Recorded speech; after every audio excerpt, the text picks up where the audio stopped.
Your ass is grass. Right. Do you understand? And if I'm you done with this shit. so Tell me who be your looking out for parents those are. cops. All right, I will. Get out of our I'll be neighborhood. looking You're at those supposed to be cops. sheltered in place.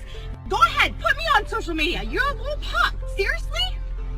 Seriously, I called the cops. I can't. What? Wow, Okay. I'm so scared. I'm so scared. Meanwhile, face coverings while out in public are now mandatory in Riverside County, and residents who don't comply could face a hefty fine. CBS 2's Candace Crone reports from Riverside with more on the new order. The county is really stepping up its efforts to slow the spread of the coronavirus by fining people who leave their home without wearing a mask. And the fine for violating the order is $1,000 per day per violation.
Can you repeat what you just said, please? Well, last Friday, I received a 7-page document that sort of told me that if I had an 86-year-old patient that had pneumonia but was never tested for COVID-19, but sometime after she came down with pneumonia, we learned that she had been exposed to her son who had no symptoms, but later on was identified with COVID-19, that it would be appropriate to diagnose on the death certificate COVID-19. Now, we've not done that. If someone has the pneumonia after and it's in the middle of a flu epidemic, and I don't have a test on influenza, I don't diagnose influenza on the death certificate. I will say this elderly patient died of pneumonia. I don't mean to interrupt you, but my heart is sinking right now as you're telling me this. You're a doctor. Why in the world would they be sending you out information to fill out death certificates, whether the person's been diagnosed with COVID-19 or not, but then to say in the death certificate this person's death was caused by COVID-19? That does not sound right to me. I went to the person in our office who does most of the death certificates over the last 10, 20 years, and I said, does this sound right? I had her look at the documents that I printed off, and she said, well, we've always been told that you always put down just facts. You don't put down any probabilities. You don't put any presumptions down. It's just what you know. And so this is concerning. And it actually gets to your point, Chris. When we start talking about the data that goes into the modeling, we have to ask ourselves a question. Are we being forthright? Are we sharing with the public? Minnesota, North Dakota, we don't need to be having it sugar-coated. We want to know what's going into your modeling. So with that being said, why would they want to skew the number of deaths due to COVID-19? Well, fear is a great way to control people. And fear is a great way to control people. And fear is a great way to control people. And I worry about that. I worry that sometimes we're so darn interested in just jazzing up the fear factor.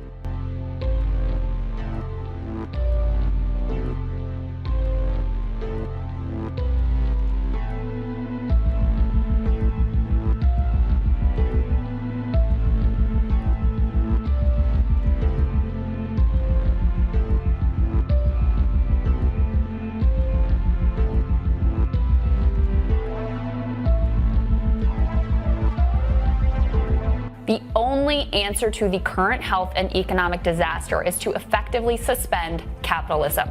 Stop pretending like we're still living in free market, Wall Street rules America. We're not. And the best way to deal with this is to explicitly suspend those rules of capitalism and all the BS mythology that comes with it. Suspend all debt collection, foreclosures, evictions, credit report hits, all of it. The fairy tale about how we can pay it back if only we're good little boys and girls, that has been completely demolished. The healthcare system and other critical industries should be nationalized. We can't wait around hoping the free market will get its act together on gowns and masks and ventilators and other absolutely essential supplies. Hospitals are going to go bankrupt if the government doesn't effectively take them over. It's not even temporary socialism we need, but basically temporary communism. Citizens supported by the government, major sections of the economy planned by the government. Because 30% unemployment isn't something you bootstrap and free market your way through. It's something that our nation can only survive without mass chaos and unrest by truly embracing collectivism from the bottom to the top. You know, I have good news for you, Margaret, because there is a solution using available technology today to fix the economic part of this problem. The solution is universal testing. What you want is every single person to get tested every day, and then they would wear a badge like they would after they voted or something like that to show that they've been tested.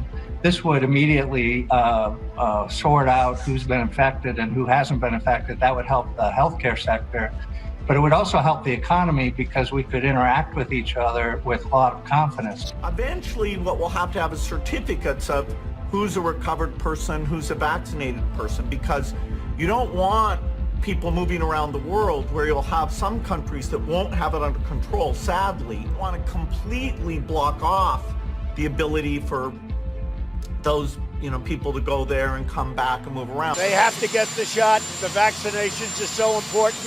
This is really going around now. They have to get their shots. It's so important to get not just hundreds of millions, but literally billions of those vaccines, because this is a global problem.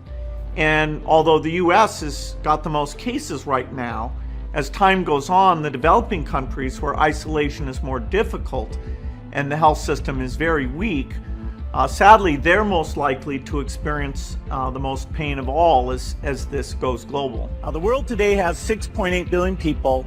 That's headed up to about 9 billion. Now, if we do a really great job on new vaccines, healthcare, reproductive health services, we could lower that by perhaps 10 or 15%. They have to get their shots. There are some good things happening. The work on a vaccine, although that probably will take 18 months, that's going full speed ahead. Our foundation is funding that. We're looking at getting vaccines to everyone in the world. So in the long run, we're looking at getting vaccines to everyone in the world. So in the long run, we're looking at getting vaccines to everyone in the world. We must reform our mental health laws to better identify mentally disturbed individuals who may commit acts of violence and make sure those people not only get treatment, but when necessary, involuntary confinement. Last week, Dr. Michael Ryan, he's a leader at the World Health Organization, announced that in response to the spread of this virus, authorities may have to enter people's homes and remove family members, presumably by force. In most parts of the world, due to lockdown, most of the transmission that's actually happening in many countries now is happening in the household, at family level. In some senses, transmission has been taken off the streets and pushed back into family units. Now we need to go and look in families to find those people who may be sick and remove them and isolate them in a safe and dignified manner. We need to make sure that everybody continues to let us know where those folks are. If you've observed recurring violations of the Safer at Home order, please continue to let us know at coronavirus.lacity.org/business violation. You know the old expression about snitches? Well, in this case, snitches get rewards. We want to thank you for turning folks in and making sure we are all safe. Your ass is grass. Right. Do you understand? Right. And if I'm you done with this shit. So Tell me who be your looking out for parents those are. cops. All right, I will. Get out of our I'll be neighborhood. looking at You're those supposed to be cops. sheltered in place. Go ahead, put me on social media. You're a little pup. Seriously? Seriously, I called the cops. I can't. What Wow, do you I'm so scared. I'm so scared. Some 911 centers have seen a spike in calls from people reporting others for violating executive orders and guidelines on social distancing. But as 9 and 10's Bill Fralick reports, not every call is an emergency. He continues our team coronavirus coverage. 911 centers are busy taking calls, but not for the usual reasons. That even happens with small groups. Take this report of a crew working on a lawn for the second day in a row. It turned out to be a brother and sister working in the yard. What does opening up look like?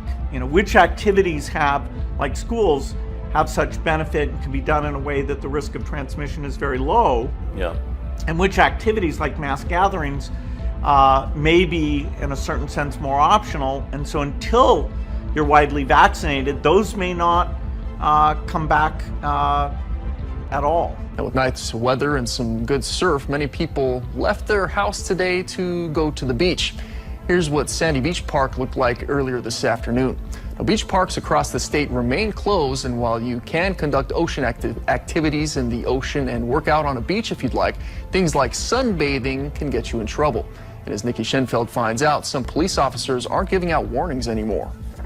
Some people are still confused about what is and what is not allowed at the beach. People are still coming out to enjoy it, and those that are having to pay a hefty price. More and more people are now getting cited for hanging out at the beach. On Maui, officers issuing citations to people laying out at Napili Bay. MPD also sharing this photo of officers getting ready to let beachgoers know they have to go. Police statewide said they spent the last week warning people of the new rules. Once your feet touch the sand, you must be exercising, walking or running, or walking towards the ocean for an ocean activity like surfing. What's not allowed is sunbathing, setting up a towel, chair, or umbrella, reading a book, or sitting on the beach. But this was Lanikai today, and some residents say they are fed up. It's being ignored over here. All of us are staying, the most we do is walk or swim or canoe paddle or fish, and they're not doing the 6 feet separation. I think they're being very selfish, and they're putting all of our lives at stake. KPD tells me they issued 3 citations on Friday to people who were sunbathing and hanging out at the beach. Fines for violating the stay-at-home order are up to $5,000 or 1 year in jail. Anyone cited for violating the stay-at-home order will also have to appear in court and explain to a judge their reasoning for being out during an emergency proclamation. California is granting early release to 3,500 inmates in an effort to reduce crowding. Fines for violating the stay-at-home order are up to $5,000 or 1 year in jail. California is granting early release to 3,500 inmates in an effort to reduce crowding. Fines for violating the stay-at-home order are up to $5,000 or 1 year in jail. Despite a safer at-home order, this live-stream video of a Tampa, Florida church service has ignited outrage, showing a crowded sanctuary. The church saying they should be considered an essential service. People have gone totally crazy. As the president said, he wants to get everybody back worshiping God come Easter Sunday. That needs to happen. President Trump has now changed that timeline, and that pastor now arrested for failing to follow the stay-at-home order in his county. His reckless disregard for human life put hundreds of people in his congregation at risk, and thousands of residents who may interact with them this week in danger. And in Louisiana, despite a ban on large gatherings and a warning from the governor about their coronavirus cases quickly rising, hundreds of parishioners came to a church outside Baton Rouge, angering neighbors. Y'all need to shut that church down! Also, this street parade was held Saturday in New Orleans. The mayor telling CNN overnight it won't happen again. Our musician community, our cultural bearers have stepped up and said, hey, no more in the city of New Orleans. This is very serious here, and our people are dying. Pro-life advocates are fighting back after being cited by police for prayerfully gathering outside abortion mills in Michigan and North Carolina, saying shelter-in-place laws don't apply to them. 3 men who were praying outside the Scottsdale Women's Center last week in Detroit were given a citation by police and told they were violating the governor's stay-at-home order. Today I'm issuing a stay-home, stay-safe executive order. Now they're suing Michigan's pro-abortion governor Gretchen Whitmer and the city of Detroit, challenging the constitutionality of the governor's shelter-in-place order, criminalizing the free speech activity of peaceful pro-life protesters. Pro-lifers in North Carolina are suing in federal court against Greensboro Mayor Nancy Vaughn, when 4 were arrested last week, with police claiming they were in violation of state and county stay-at-home orders as well. Here in southern New England, some residents are concerned about people from New York coming here and potentially spreading the virus. And starting tomorrow, Governor Gina Raimondo has ordered the National Guard to go door-to-door in coastal communities looking for people from New York. And today, state troopers began pulling drivers over if they have New York license plates. Eyewitness News reporter Rob Nesbitt spoke with one of those drivers. He's here now with the new details. A mandatory checkpoint has been set up here on Interstate 95 in Hopkinton, where all drivers from New York are required to stop and register themselves with the National Guard if they plan on staying in Rhode Island.